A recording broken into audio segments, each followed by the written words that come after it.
Well, the Amber Alert for a 5-year-old boy from Columbus remains active this morning.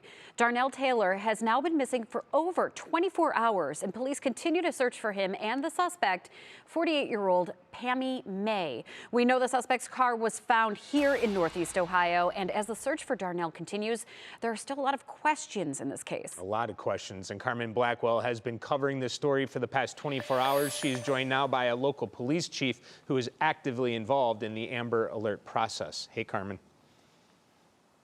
Good morning, you two. Yes, the only new information we have for you this morning is that arrest warrant has been issued for 48-year-old Pammy May, but we are now joined by Police Chief John Majoy here at Newburgh Heights Police Department. You've worked with so many of these cases, and you know what goes into issuing out these Amber Alerts and trying to locate these children.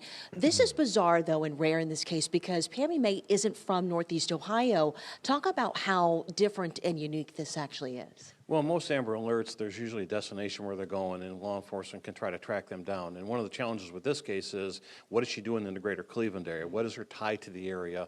And so it bodes to ask, is there accomplices involved, or is this just random? Or, what happened? And so it just makes us very, very unique that she ended up here, two hours away from Columbus. Yeah, we're still trying to work with investigators to get more information, of course, and there is unfortunately no new update. But what we're also trying to ask you is what all goes into issuing out these Amber Alerts. It was just a little over 24 hours ago when we all received that alert that got into our phone. There's so much that goes into this and getting the public to help you all in this mission. Sure. Well, the public generally doesn't know all that goes into an Amber Alert. And there's a lot of moving parts to it. But this is why they're so rare. This is why they're unique, because it's a unique situation. It's a life or death. And so, when they ring the bell, we have the license plate readers, we have the Weather Channel crawl, we have all the Lamar billboards, we have the ODOT billboards, and of course the cellular phone alerts and the EAS where they break into radio and television. And so all these go into, the whole entire alert. And so we need the public's help. That's why we do this. And so,